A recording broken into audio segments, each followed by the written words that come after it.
Hi everybody, welcome back to 100% Mag. So this is your match review for last night's game, Newcastle United versus Man United at St James's Park. Of course, ending 2-0 to Man United. Now, the scoreline just did not justify the way the game played out. But before I get into that, I'm going to look at the Newcastle lineup, which will be up on screen now. In goal, we have Martin Dubravka, back four of Yedlin, Shaw, Lascelles and Dummett. Midfield four of Richie, Diami, Hayden, Atsu and Perez playing just outright. With Solomon Rondon up top on the zone. The subs bench was Woodman, Manquillo, Lejuan returning back to full fitness, and he will be playing in the game on Saturday in the FA Cup against Blackburn at St James's Park, which I'll be going to that with my dad. John Joe Shelvey as well on the bench, Kennedy, Mutu and Joselu. Now, if you watched the match preview heading into this game that I did up on the channel, you will know that heading into this game, I wanted Newcastle to come away with the 3 points, and rightly so as well, because, Newcastle always play really well at home against Man United, and Man United always have trouble when they come to St James's Park, especially under Jose Mourinho.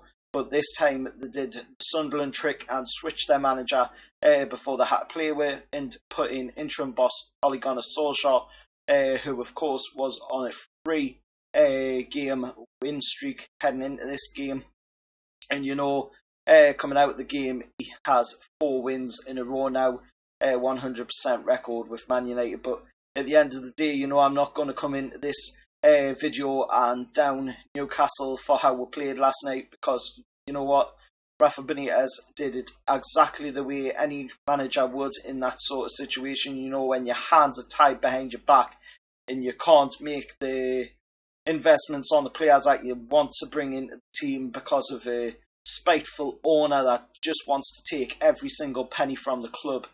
So with the way Rafa did it last night, that is exactly how any manager would go into this game, or should go into the game, if they've got the tactical mind that Rafa Benitez has. And Benitez just played it absolutely cool and calm and collected. Christian Atsu, absolutely sensational last night, just took Man United apart. Shame he couldn't get it into the back of the net past De Gea. But at the end of the day, when there's a goalkeeper in goal, that costs more than your entire starting 11. You're not going to get much past him at the end of the day.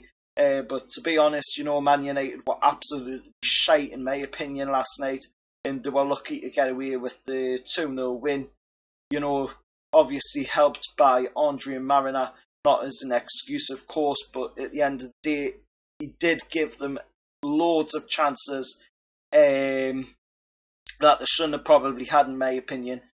He did do one thing right though, he didn't book John Joe Shelvey for what I could only deem as just like a gentle touch on the back of Pogba's leg. He just barely grazed him, and Pogba just reacted like a little spoiled child. He just went on for the entire game afterwards, even coming out after the match as well and putting it up on Instagram, showing the picture. You can see on the picture on his Instagram just a little bit of choke on his leg, and he wanted a red card for John Joe Shelvey for that.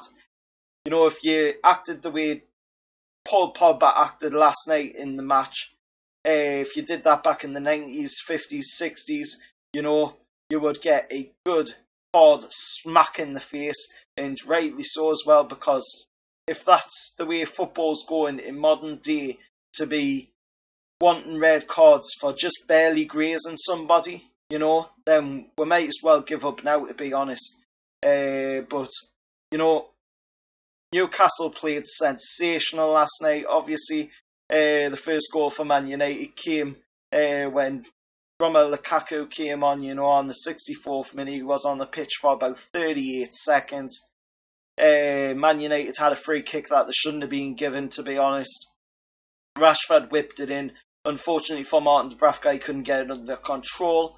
But then when he did get it under control, it didn't matter anyway, because Lukaku just kicked right through his hand to kick it out with his hand and put it into the back of the net, and in my opinion that should have been a card against Lukaku for that, because it was a foul on the keeper.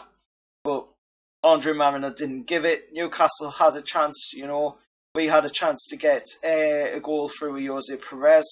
He was through one-on-one into the box. Luke Shaw just bang straight into him, pushed him to the ground. Andre Marina seeing this, just like every other ref in the last 4 games. This is 5 games now. This has happened in Newcastle. A stonewall penalty, completely and utterly denied again. And, if we can't get a penalty when it's 100% a penalty, what chance have we got of surviving in the Premier League? If the refs aren't even going to do their job. But, at the end of the day, my man of the match heading out of this game was Christian Atsu. He was absolutely sensational. He put every single piece of energy he had into his body into the game and left it all on the pitch last night. Obviously, if Mo Diami had been able to stay on the pitch for more of a major majority of the game, then, the scoreline maybe would have been different. Newcastle maybe would have been coming out of this game with a scrappy 1-0 win against Man United. But, let us know your thoughts down in the comments below. To be honest, in my opinion, I feel like we were hard done by again last night, and we've got to go up against Chelsea on the 12th of January.